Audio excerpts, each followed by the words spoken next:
Skibbity bop bop.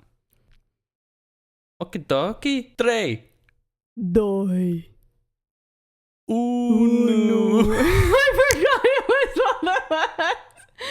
forgot it was both of us. All right, That one more time. No, that was great. You should go with that one. But That was hilarious. But I had a plan. You had a plan, and happy accidents happened. happen. Okay, can we just show them what we really wanted to do, though? Fine. Okay, ready? Go. Okay. 3, 2, uno. Actually, that was dumb. Yeah, the see? first one was better. Fine. Let's roll. All right. Hey.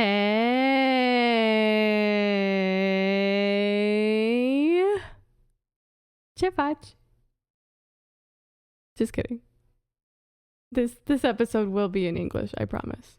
Welcome to Scream of Thoughtlessness. I am so glad you're doing that, because we don't have the thingy, that is the technical term, the thingy for the sound effects. Those things are expensive. Yeah. They're expensive. We'll invest in one eventually, but We'll invest. We'll invest in one eventually.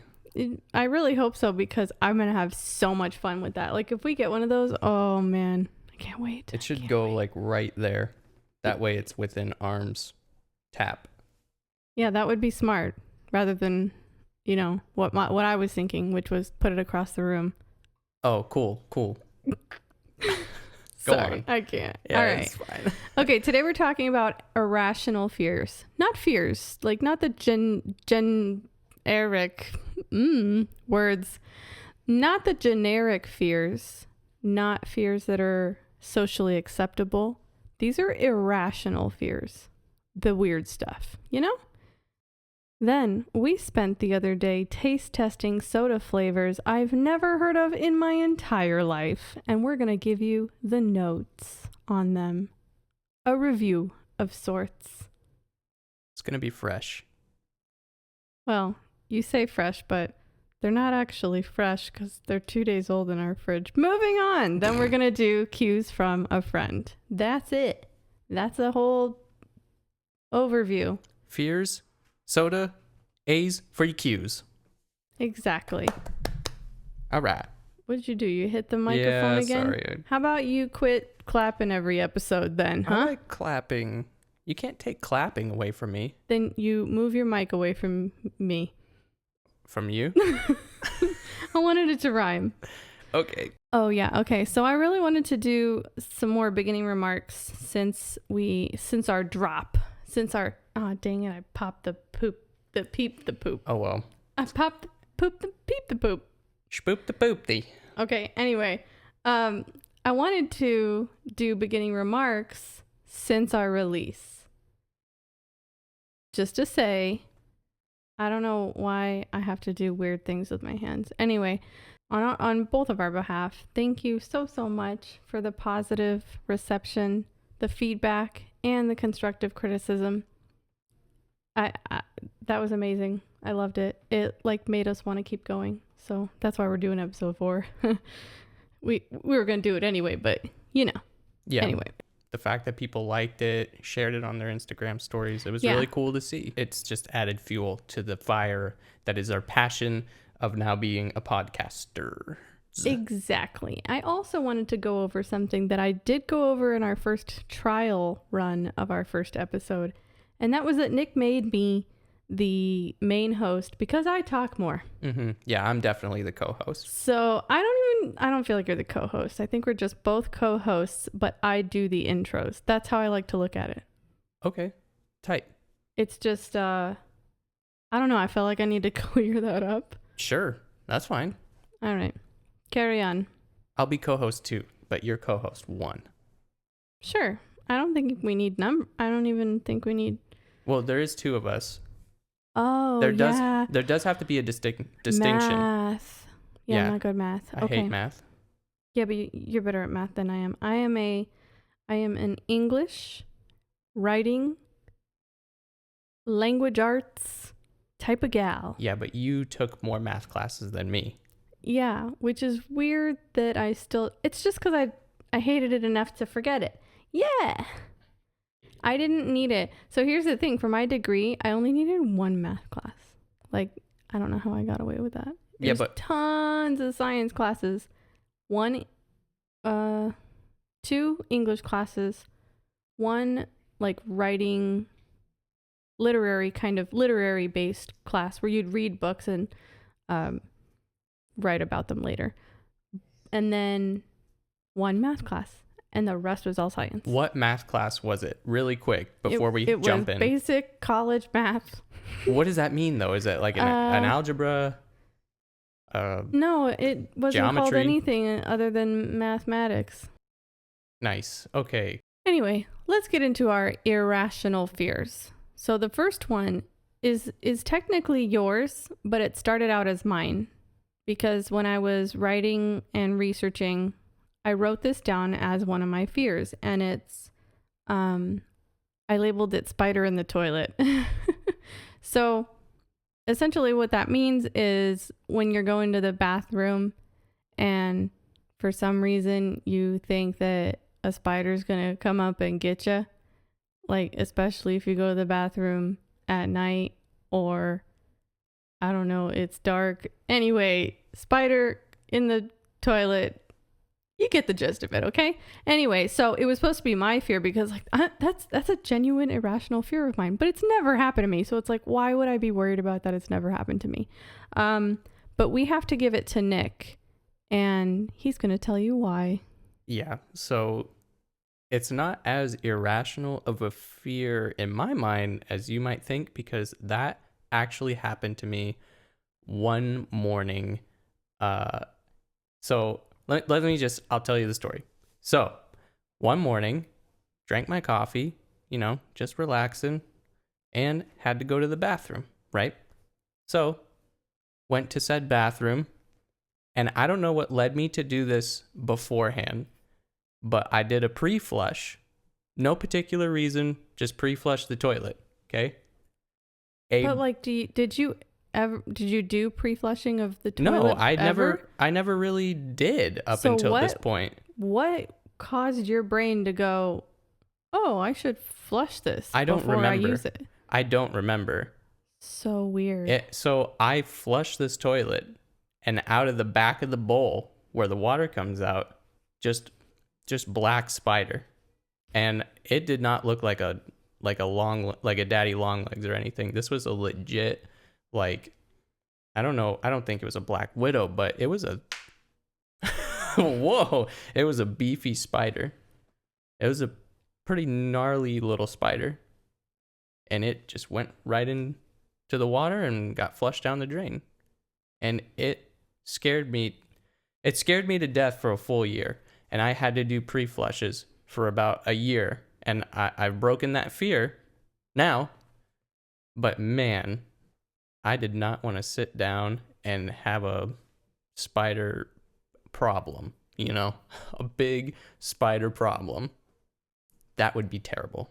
Yeah, so that's why I gave it to him, because clearly he deserved that one. And if you never pre-flushed your toilets up till this point, you guys better pre-flush your toilets. Cause pre-flush your toilets and pre-flush your toilets. Okay, yeah, whatever. Just now you're gonna have to do it. All right, this one's mine.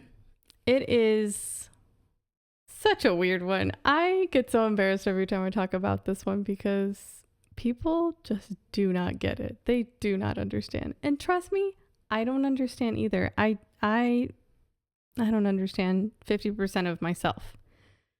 But I have a fear of sunken ships. Now, let's go into more detail about that, because it's not just sunken ships. It's like any vessel that is large in size that is underwater or even half underwater.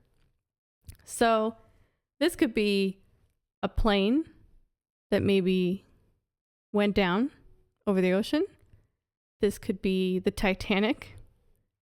This could be a boat that crashed into the side of an island and is only like halfway sunken, but like tilted, I say that because like I saw a Google image of one time, and like even that one got to me. And here's the thing. They make me so anxious, I want to vomit. I'm not kidding. I get like this feeling in my stomach. It's an intense thing that happens in my body just seeing a photo of it. Like, that's the weirdest thing ever, right? Yeah, it's pretty It's weird. so weird. I look at a boat at the bottom of the ocean and I want to explore it. I love the ocean. But see, I like the ocean. I do. It's just something about, I don't know what it is, man. I have no idea. I have no idea how to explain this. I've been on a subreddit before, and there's one other person who has this fear, and I'm like, thank you. It's like one other person in the world, right? But I don't know. Like, I need... So if anyone wants to see some of the pictures of what I'm talking about, let us know. Just go into the DMs. Because it's hard to explain until you see it. And then maybe you might... I don't think anyone will relate to it, but you might be able to understand, like, okay, I guess like that's scary to her. I don't know. The thing I think of is like when we were in, where were we? Greece, when we were in Greece. And they had like those boats along the side of the dock. Mm-hmm. And like, that was weird to me because it felt like my fear got worse because those boats were just docked. But like they were halfway in the water and no one was using them. They're like abandoned. And I had to walk so close to them to get from one side to the other. Like I had to, otherwise I would have had to pitch a tent and live there forever. You're talking about when we took the gondola down and then those right at the... Yeah, okay. That's so weird. You don't remember when I closed my eyes and I was like almost screaming and walking as fast as possible? Like I had to walk fast, but also carefully. Otherwise I would have fallen into the ocean. Because there was that bench, right? We had that concrete walkway. And yeah. So I don't know why I don't remember that. You don't remember me freaking out? I only remember the photos that we took because I really like taking those photos. You don't remember me freaking out about the boats and you laughing at me? I didn't laugh at you. You definitely... Don't say I did. You did a little bit. Because I was laughing too. But at the same time, I was like, I hate my life. Okay, but anyway, I've gone on too long with this one. Sunken ships is mainly what it is. If you can see it from like the... Okay, one last thing. So Google Earth has this thing where you can like Google the list of where they are, and then you use Google Earth to type in the coordinates of ones that you can see from the surface of the water. And guess who decided to do that to herself one day? You can really do that? Yeah, I'll show you after we're done. And I might cry and vomit. Well, he'll make a story and post that because that'll be great content for you. Yeah, just tell me about it. You don't have to put yourself through that pain. No, I want to. No, okay, but here's the other weird thing is like I want to desensitize myself. So sometimes I purposely will look at them and be like, okay, you're going to be better about this. And then, maybe one day, like you're building up a immunity to it. Yeah. Well, in the OT realm, we call it desensitize. Well, they used to call it desensitizing. I don't think we use that term anymore. Yeah. I see it. I cringe. I see it. I cringe it. I vomit. I see it. I cringe it. I vomit. So essentially, I want to desensitize myself. So maybe we could do that later. All right. This one's yours. And it has to do with, as weird as it is, you love the ocean, but not always. Yeah. So this irrational fear is really a strange one. I'll just say it and then I'll explain the story. So I hate going underwater in video games. Here's why. I, as a little kid, would play Super Mario 64, classic game, right? And there's a level called, I believe it's called Tiny Huge Island or Tiny Big Island. The reason it's called Tiny Huge Island is there's two paintings, one to make the island tiny when you jump in, one to make the island really huge when you jump in. If you jump in the really huge one, you can get access to this little area where you can swim around and it's kind of a little beach area. But if you go too far into the water, there's this huge fish that just eats Mario straight up. Doesn't matter how many how much health you have. He just eats you. You're done. You get spit back out to the castle. And as a kid, that terrified me. That moment of like trying to swim as fast as I could as Mario, but could not because that fish was just right there and he ate me every time, terrified me for the rest of my life playing video games that involve underwater and not in like a submarine or anything like that. Terrified me. Which surprises me because in Rhyme, I needed help with one of the puzzles and you have to go underwater. Remember, the little boy has to go do the thingies. Yeah, but you helped me with that. But in Rhyme, nothing can hurt you. Oh, so that's why. Oh my gosh, that makes so much sense. Yeah. All right. Okay, moving on. Which Rhyme is also a really good game if you like a good story. It's literally like a calm people game. It's a calming game. It's Yeah. a soothing game. It is. It's got nice music too. If you buy the physical version, you get the soundtrack with it because I think they did really make a point to use the music as a big piece of what made the game good. But if you're the kind of person who needs a dopamine release from video games, I'm talking about you teenage boys, you're not going to like Rhyme. Not you. You're not a teenage boy. Well, but would you have played Rhyme? You can have an appreciation for Rhyme, but you wouldn't have played Rhyme. I probably, you're right. Yeah. Yeah, I played it. But I did need help with like one little tiny piece. Anyway, okay, moving on. This one's mine. So, sometimes when you're watching TV or listening to the radio, there's an interruption and it's like, this is a something emergency alert system. This is a test. I'm doing that like really a well. goat at the end. Anyway, the emergency alert system test is what terrifies me to all ends. And I will turn off the TV or the radio immediately if I hear that thing. And we've gone over this before. It's not the words, it's not the sounds, it's the representation of what it is, which is like, hey, if this were real, you need to panic because something bad's happening. And that's, I think, why I don't like it. Yeah, it's a big danger. Big danger. Yeah, it's basically like we're testing it's almost like, when you do those fire drills at school, like they're not real. I wasn't afraid of those because I knew they were not real. But for some reason, this thing, again, irrational fear, it gets to me. It just gets to me. Yours is a fear of sleeping in. Excuse me? Really weird. Okay. Really, really weird. I feel like the subconscious reason behind that is I am a morning person. But if I stay up too late, my body will wake me up at either 7 or 8 at the latest. That's normal. That's a circadian rhythm. Well, but at the same time, I don't want to sleep in because I not only do I want to start my day that early, I just have this weird fear of like I'm going to ruin my whole day if I end up sleeping in past 8. So you think if you don't wake up early, you're disappointing or you're failing. But you can sleep in. And I say that all the time. Like, you can sleep in. Let's sleep in. You have nothing to do today. I mean, I've gotten better about it. Yeah, because we're in the Q word. I can go till 8:30. Which is so funny because that's my early. That's my early rising is like 8. And your sleeping in is like 8:30. I'm pretty proud of it. So when I was a kid, man, and this is probably it's gonna make me seem shallow, but really it was a fear. I don't think it was because I was shallow. We'll see. You guys get to be the verdict of that one. So when I was a kid, I was terrified. So if you've seen The Truman Show, the movie The Truman Show with Jim Carrey, and you understand the premise of that movie. That is how I felt during my childhood. And I thought at any given moment, I was going to find out.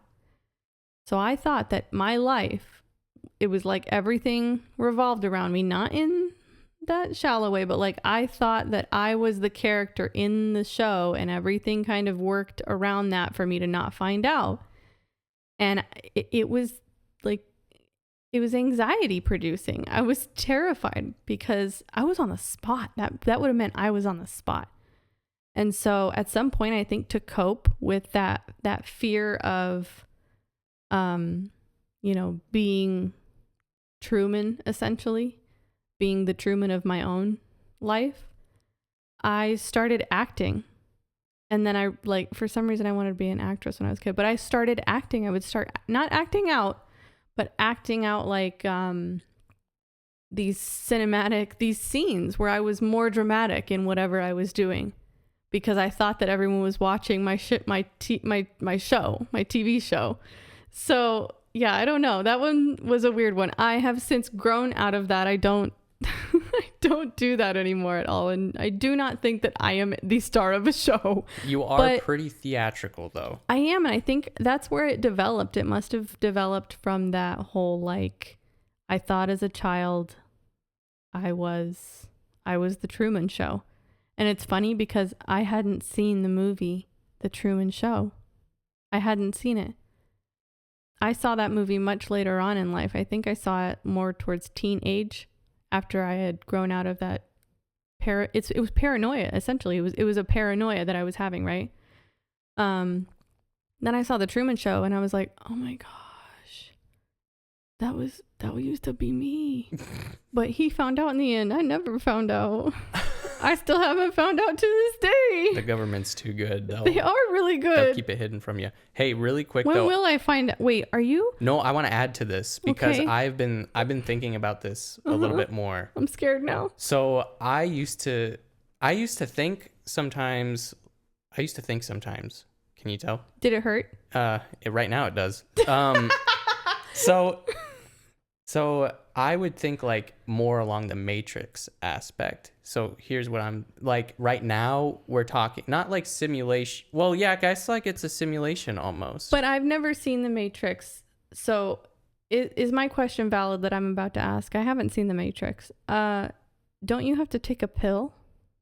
And you never took a pill. So how could that be possible? Oh, man. I don't want to say the wrong thing to upset people because I can't remember The Matrix. I remember they go in via a computer, like on their helmet, I believe.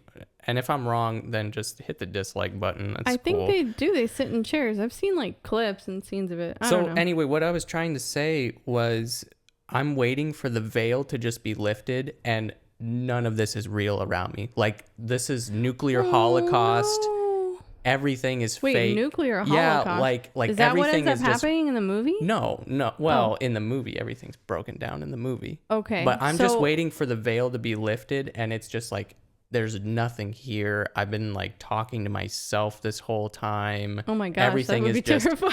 Everything is just broken down. Like that would be crazy. Wait, but here's my thought process is, if you're the one and then the veil is lifted for you and everything else has been going on around you didn't know because you were in the Matrix, am I like, I'm like you're in your imagination, or like when the veil's lifted, am I broken? I don't know. So here's the thing is it's like, but just pick one. I would rather it be a case of me being in the Matrix and everything's digital and the real world is busted up than a case of me realizing that I'm psychotic the entire time and everything around me is busted up.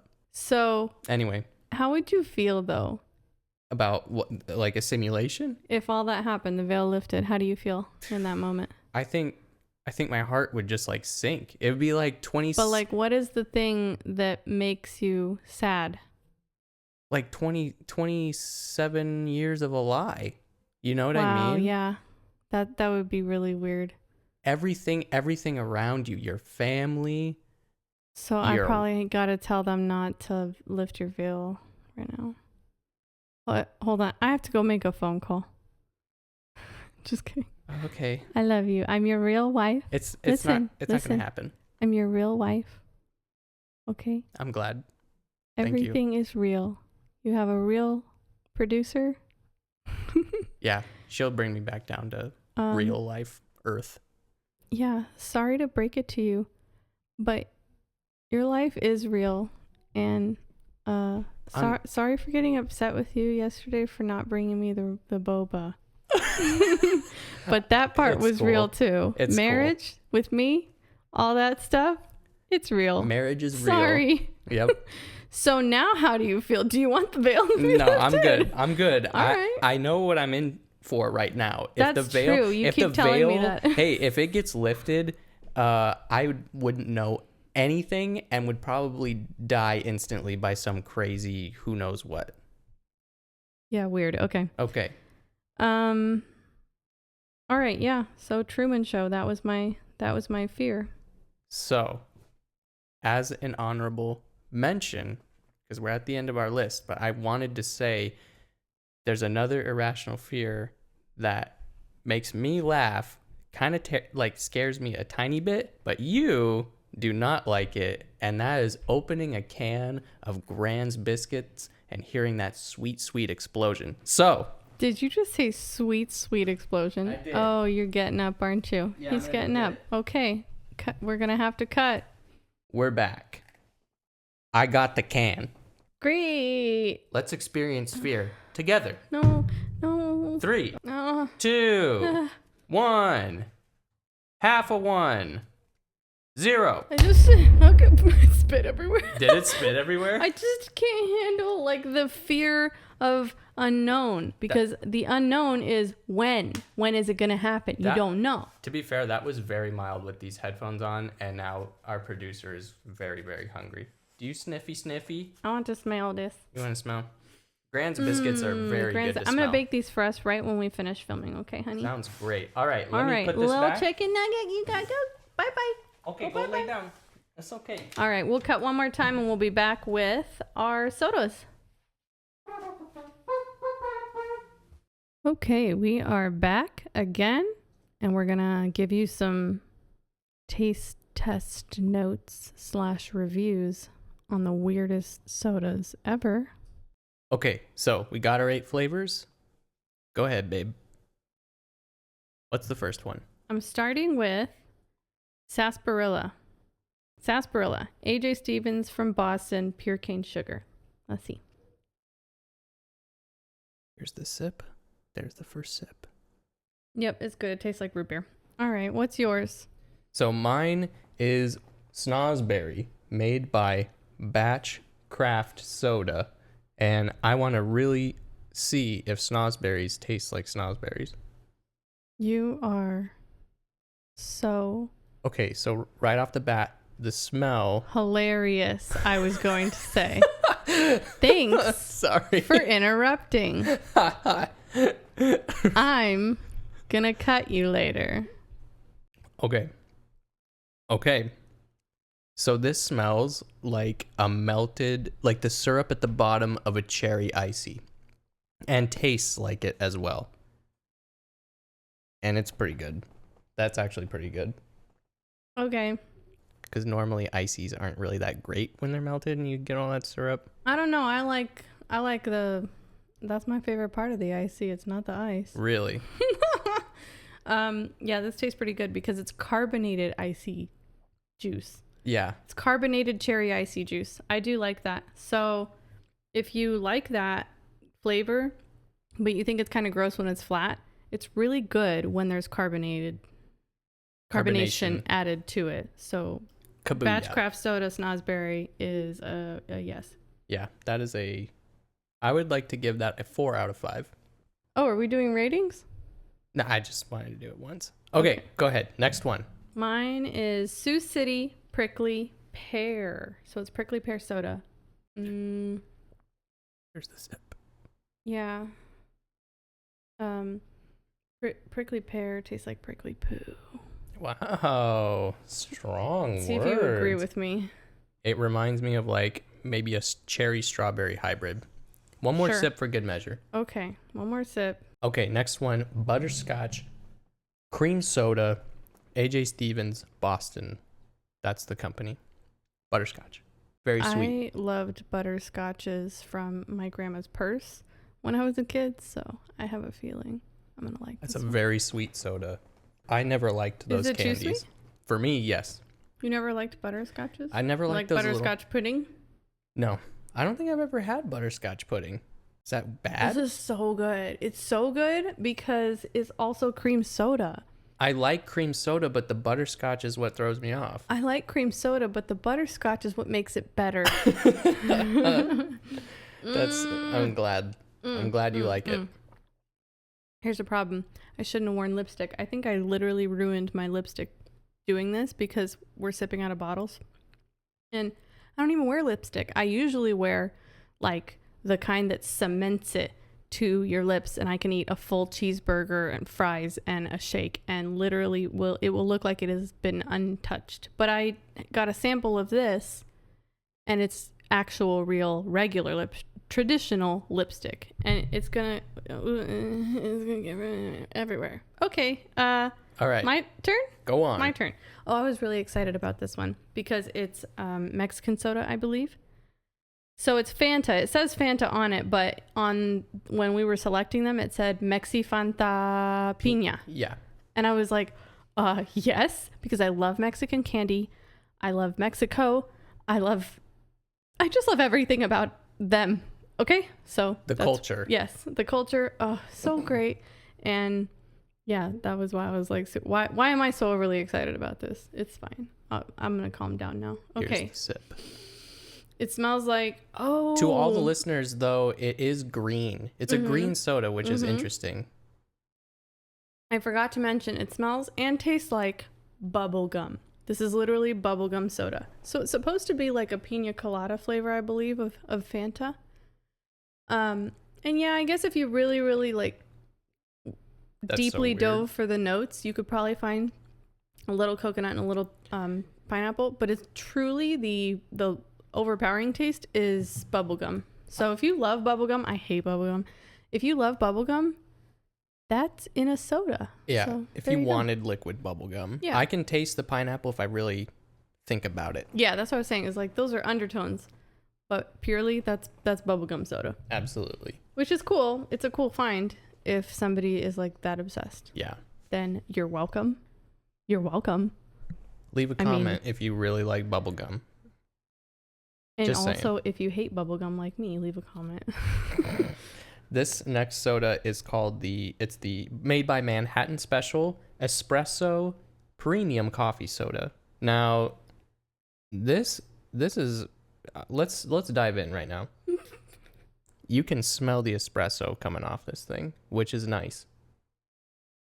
I love how he wants to smell each one beforehand as if this is some sort of like wine tasting. It's soda. You're so faint. Well, and you're bougie. And we're not using like things to cleanse the palate either. So, you know, how official is this? But very good. I didn't think about that actually. Yeah. So the only thing I will say is I am the type of person who needs a little bit of coffee with my creamer, with my sugar. Yeah. So I don't like the taste of coffee, but I need it in the morning, and so I pile on the sweet stuff and it hides the taste. This actually tastes like pure coffee. And it's a little sweet, but like only barely, and yet I like this. Isn't that weird? I feel like it's a good mix of cola and espresso. So is this real coffee in here? Yeah, yeah, that's real. Dang, I'm not going to drink that whole thing. Yeah, don't do that. Okay, I'm coming up to like what was going to be my favorite one, like my favorite pick. It's called, well, first of all, I'll tell you, it's bacon soda. I mean. Read the full name. Read that full name. Bacon soda, but I'll read you the full name. Chocolate covered maple smoked bacon soda. And the slogan is, breakfast in a bottle. I have to burp. I almost feel like the upstairs neighbors are laughing at us and not the movie they're watching. That'd be great. Because I'm reading off the weirdest. Okay, let's just try it. I tried it already, but oh no. You did? What is that? Breaking the every time. Okay. The fourth wall. The fourth wall sip has been sipped. I don't really know what breaking the fourth wall means until it happens on a show. Like, I don't know how to define it, but I know that, like, they did it in Fresh Prince. But I don't really know what the meaning is, so I'd like to look that up. Okay, take your sip. Okay, so. Also, that tastes like pancakes with syrup. Straight up, this I can smell the chocolate right off the bat. I think it's like syrup, pancake syrup. Syrup, pancake syrup. Okay, I can taste the bacon, the maple, and the cola, but I can only smell the chocolate. Is it a stack of pancakes? Is it breakfast in a bottle? Yeah. Nice. Yeah. All right, so I think this very last one is yours. Tell us. Yes, so this technically isn't a soda, it's a sparkling water, but it's dry sparkling, Serrano pepper. Now, let's just go for it. Let's see if we can smell the Serrano pepper. Okay. It definitely smells like cardboard. Waiting. It tastes like a Serrano pepper and water, and the aftertaste is definitely cardboard.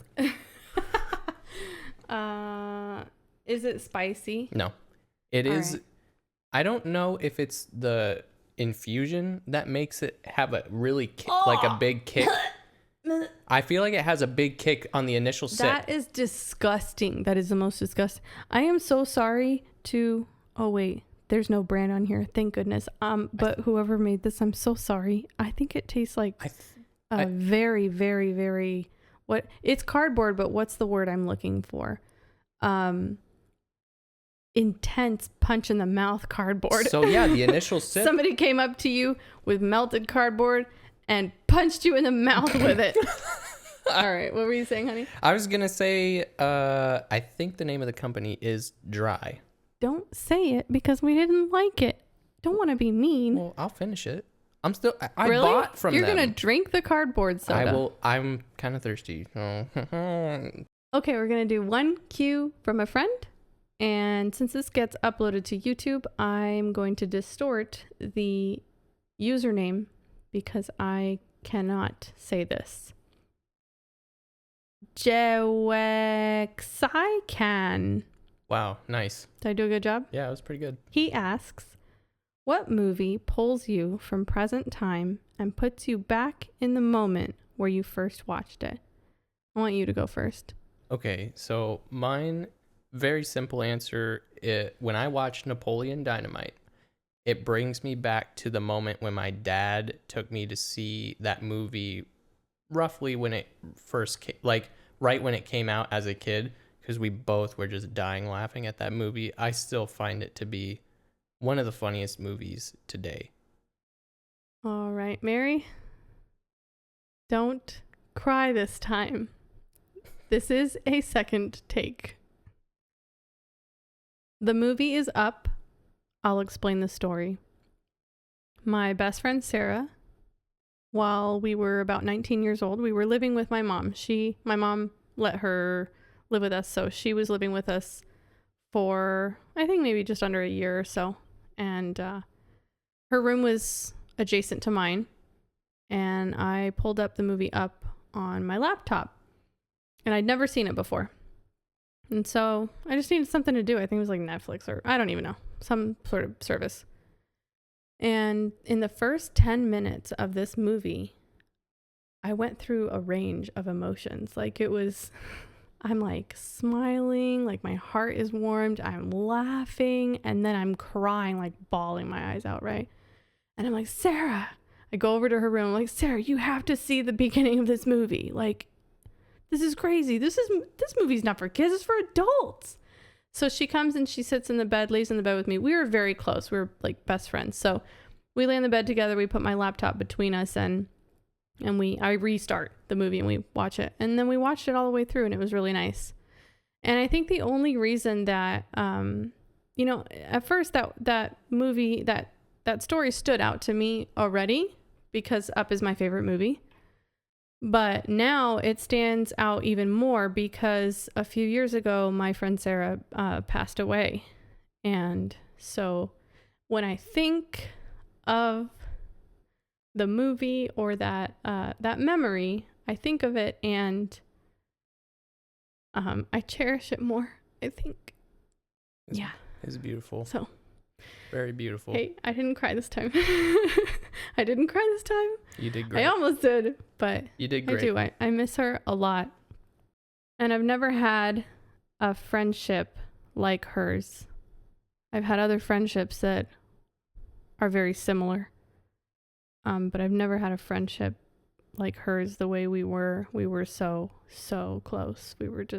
We almost morphed into the same being. It was that kind of friendship. So I cherished it, and it really sucks, but it's okay. It will be okay in the future. And I am absolutely certain of that. Yeah. Moving on. That was great. Y'all could have skipped that if you wanted to. I will not be offended. Dedications. Yes, I want to dedicate right now, please. Okay, you got it. Right now, sir. Right away, sir. Okay, thank you. It's this episode is dedicated to Tony DeWeese and Chance Ortiz. They are what we have deemed so far the soda king and queen. So I will tell you why Tony is the soda queen. She sent me this on Instagram. I kid you not, I would have my first can of Dr. Pepper at 7:30 a.m. every day and not stop until I went to bed. And now this girl drinks none. 0. Can you even believe that? Crazy. Good job. Anyway, so hers was pretty funny, and of course you guys know that Chance's response was really funny and why we chose that one on Instagram. And it was put to a vote, and he actually won that one. So, but I did include both because one was like, wow, you made huge progress. And then the second one was like, okay, that's pretty funny. Yeah, that's a huge shift to like stop from doing that consistently. So that's awesome. Very cool. Yeah. And then I want to do a little honorable mention to Lexi because she sent us some snacks via delivery service because she knew we were having a bad day. And it was related to delays in filming. So thank you, Lexi. You helped us to get episode 4 out. Round of applause, everyone. You earned it.